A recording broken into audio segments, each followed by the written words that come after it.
जी, बिस्मिल्लाहिर्रहमानिर्रहीम। जी स्टूडेंट्स अस्सलाम वालेकुम। आज हम कल हमने स्टार्ट किया था chapter number 8 biology 11 first year.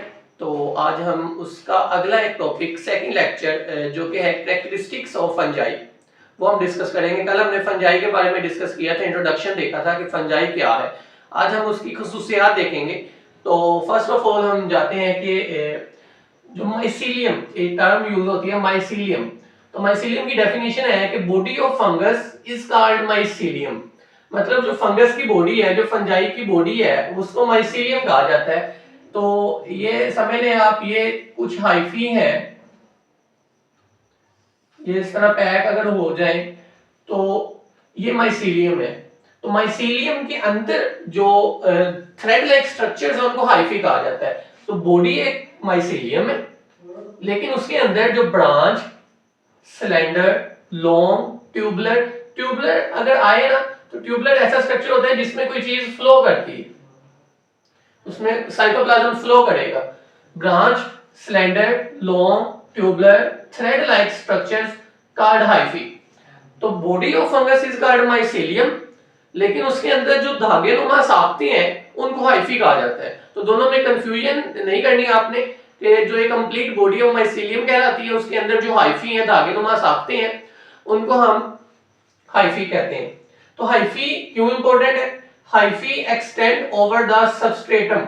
मतलब सबस्ट्रेटम कोई भी ऐसी चीज हो सकती है जिसपे ये ग्रो करे, तो ये अपने सबस्ट्रेटम पर ग्रो करते हैं एक्सटेंसिवली। तो ये इसकी इंपॉर्टेंस, शॉर्ट क्वेश्चन आ सकते हैं कि hyphae extend over the substratum extensively. ये अपने सबस्ट्रेटम पर बहुत तेजी से ग्रो करते हैं ताकि ये मुख्तलिफ तरह की अपनी एब्जॉर्प्टिव हेटेरोट्रोफ मोड को ऑन कर सकें, एब्जॉर्प्शन कर सकें। तो हाइफी दो तरह के होते हैं। एक होता है जी सेप्टेट हाइफी, एक होता है जी नॉन सेप्टेट या क्विनोसाइटिक या aseptate hyphae. Septate hyphae, septate hyphae divided by the cross walls called septa. तो इनका स्ट्रक्चर अगर देखें, ये अगर एक हाइफी है तो इसके अंदर एक दीवारें से होंगी जो सेल्स को मुख्तलिफ करती है, सेपरेट करती है। इन दीवारों को सेप्टा कहा जाता है। तो हाइफी, सेप्टेट हाइफी ऐसे हाइफी होते हैं जिनके अंदर सेप्टा होता है, divided by the cross walls called septa. तो हर सेल के अंदर एक न्यूक्लियस या एक से ज्यादा न्यूक्लियस हो सकता है। तो यहाँ पे मैंने एक बनाया है, यहाँ पे मैंने दो बनाए हैं, मतलब कि एक भी हो सकता है, एक से ज्यादा भी हो सकते हैं। तो septate hyphae divided by the cross walls called septa. लेकिन ए सेप्टेट जैसे कि नाम से जाहिर है, नॉन सेप्टेट सेप्टा नहीं होगा, क्विनोसाइटिक होते हैं, इनको क्विनोसाइटिक भी कहा जाता है। इनमें लैक सेप्टा, सेप्टा नहीं होता। Non divided into individual cell, ये अलग-अलग सेल्स में डिवाइड नहीं होते बल्कि एक ही सेल है और उसमें बहुत सारे न्यूक्लियस पाए जाते हैं। देखें एक ही सेल है, जैसे ये मुख्तलिफ सेल बन जाता है, लेकिन ये एक ही सेल है। इनकी डायग्राम में क्लियर डिफरेंस हमें नजर आ रहा है कि सेप्टेट हाइफी कौन से हैं और एसेप्टेट या नॉन सेप्टेट या क्विनोसाइटिक हाइफी कौन से हैं। तो नेक्स्ट हम चलते हैं, हेडिंग है जी rapid cytoplasmic flow. Septa of many septate hyphae have pores. अगर हम इधर देखें तो इनका जो साइटोप्लाज्म फ्लो कर सकता है इजीली, इनमें कोई क्रॉस वॉल्स नहीं है, लेकिन सेप्टेट हाइफी में क्रॉस वॉल्स है। तो इसी की बात कर रहे हैं, सेप्टेट हाइफी हैव पोर्स, इनके अंदर पोर्स होते हैं, enables the hyphae to grow. तो इनका साइटोप्लाज्म ग्रो कर जाता है तो हाइफी भी साइटोप्लाज्म फ्लो करता है इनके अंदर और हाइफी भी ग्रो कर जाते हैं। तो इनके जो हाइफी होते हैं वो 1 किलोमीटर तक हो सकते हैं, मतलब काफी लंबे हो सकते हैं लेंथ वाइज, साइज वाइज। तो एक हेडिंग अगली आती है मेटाबॉलिकली एक्टिव। इसका क्या मतलब है? All parts are the metabolically active. इसके जो हाइफी के तमाम पार्ट्स हैं या माइसीलियम के पार्ट्स हैं वो मेटाबॉलिकली एक्टिव होते हैं, वो ग्रो कर जाते हैं, काफी लंबी अपनी लेंथ, काफी लंबी अपना साइज कर सकते हैं। अभी डिस्कस हुआ है कि 1 किलोमीटर तक ये फैल सकते हैं। तो इनकी जो सेल वॉल में होती है वो काइटन होती है। काइटन ही इंपॉर्टेंट क्यों है? Chitin in the cell wall more resistant to decay than the cellulose and the lignin. तो जो सेलुलोज और लिग्निन है, किसी भी एनवायरमेंटल फैक्टर की वजह से अगर वो डिके हो जाती है सेलुलोज और लिग्निन, लेकिन काइटन जो है वो रेजिस्टेंट है, इनकी निस्बत वो बहुत अच्छी रह जाती है, वो इतनी जल्दी से खराब नहीं होती। इसकी वजह से फंजाई बहुत तेजी से ग्रो कर जाते हैं। तो काइटिन इनकी सेल वॉल में होता है।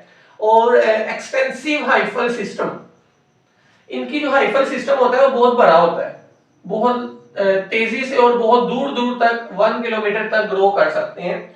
इसका इसका फायदा क्या है कि मोर वाटर एब्जॉर्प्शन, मोर न्यूट्रिएंट एब्जॉर्प्शन। अगर मुख्तलिफ जगह पे जाएंगे, तेजी से ग्रो करेंगे, तो दूर दराज के इलाकों से ये, दूर दराज की जगहों से ये अपनी एब्जॉर्प्शन कर सकते हैं। तो एक्सटेंसिव हाइफल सिस्टम। फिर है कि पैक्ड हाइफल सिस्टम। हाइफी में be packed and organised to form reproductive structures. मतलब इसका ये है कि जो हाइफी होते हैं वो ही उसका स्ट्रक्चर डिटरमाइन करते हैं। जैसे अगर धागे हम देख लें तो कई किसी धागे ने शर्ट बनानी है, किसी ने कोई और चीज बनानी है, कपड़ा बनाना है। इसी तरह जो इनके हाइफी होते हैं वो उनके स्ट्रक्चर को डिटरमाइन करते हैं। फॉर एग्जांपल समझ लीजिए ये जो हाइफी है ये वाले, ये इस तरह रेंज होगा। अगर इस तरह की शेप दे रहे हैं तो ये मशरूम्स है। अगर ये बॉल नुमा शेप दे रहे हैं तो पफ बॉल्स है। अगर मॉडल्स हैं तो इस तरह की शेप दे रहे हैं। मतलब हाइफी ही अगर ग्रो होते हैं और वो पैक्ड हो जाते हैं किसी खास शेप में, तो वो उस ऑर्गेनिज्म की शेप बन जाती है, उसका स्ट्रक्चर कहलाता है। जैसे फॉर एग्जांपल मशरूम है, पफ बॉल्स हैं, मॉडल्स हैं, तो इसको कहते हैं packed hyphal system. Hyphae packed हो जाते हैं। तो नेक्स्ट अगर हम देखें तो all hyphae are haploid except the transient zygote. मतलब हाइफी के जो सेल्स हैं वो हैप्लॉइड है, 1n है। लेकिन जब रिप्रोडक्शन होती है, जाइगोट बनता है, तो तब वो डिप्लॉइड हो जाते हैं। लेकिन वो भी एक छोटी सी आरजी स्टेज होती है। तो जाइगोट में भी अगर मियोसिस हो जाए तो वो दोबारा हैप्लॉइड में कन्वर्ट हो जाते हैं। तो ज्यादातर यही देखा गया है कि जो हाइफी के सेल्स हैं वो हैप्लॉइड है, 1n है। लेकिन मास बाय जाइगोट, जो ट्रांजिएंट जाइगोट एक बनता है वो 2n होता है।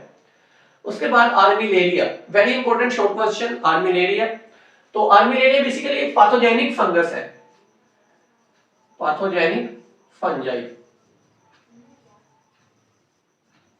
आर्मिलेरिया एक पैथोजेनिक फंजाई है। इसकी लेंथ जो हो सकती है सिंगल माइसीलियम में भी प्रोड्यूस अप टू 1 किलोमीटर। तो एक सिंगल माइसीलियम के अंदर हाइफी की प्रोडक्शन अप टू 1 किलोमीटर तक हो सकती है, काफी लंबा हो सकता है।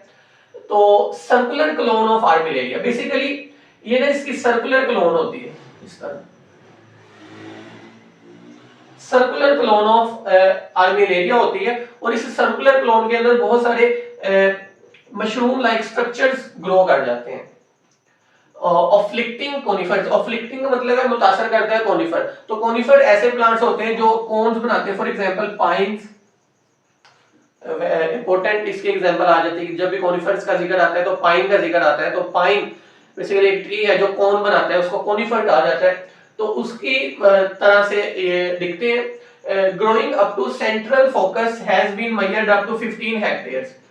तो 15 हेक्टेयर्स तक, 15 हेक्टेयर्स तक ग्रो कर सकते हैं। और 1 हेक्टेयर 10,000 मीटर स्क्वायर पर मुश्तमिल होता है। तो आपने देखा है कि ये काफी लंबा ग्रो कर सकते हैं।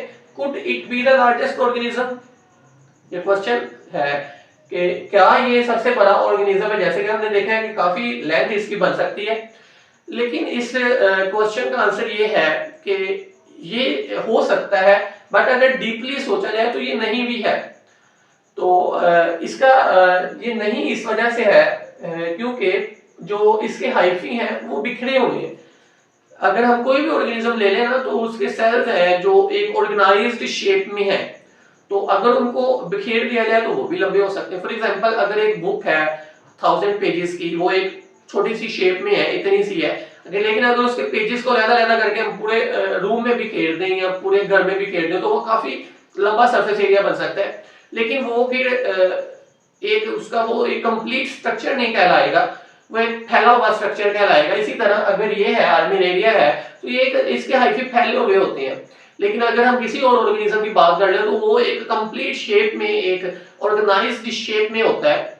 तो हो भी सकता है, इसका आंसर दोनों भी है कि है भी नहीं भी है इस वजह से अगर सरफेस एरिया की जिक्र आती है तो सरफेस एरिया तक अभी तक जो डिस्कवर हुआ है तो आर्मिलेरिया ही सबसे लार्जेस्ट ऑर्गेनिज्म है सरफेस एरिया के एतबार से। तो आप ये इसका आंसर कर सकते हैं।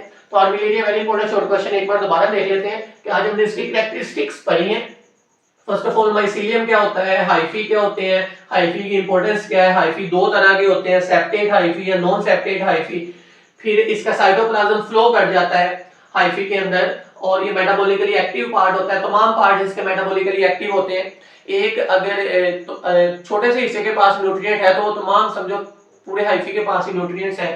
तो इनके सेल वॉल में काइटिन होता है, एक्सटेंसिव हाइफल सिस्टम होता है इनका, ताकि मुख्तलिफ तरह की न्यूट्रिएंट्स कर सके। और इनके पैक्ड हाइफल सिस्टम में ये अपनी शेप को डिटरमिन करते हैं और ये हैप्लॉइड होते हैं। और आर्मिलेरिया के बारे में आपने जिक्र करना। उम्मीद है आपको लेक्चर की समझ आ गई होगी।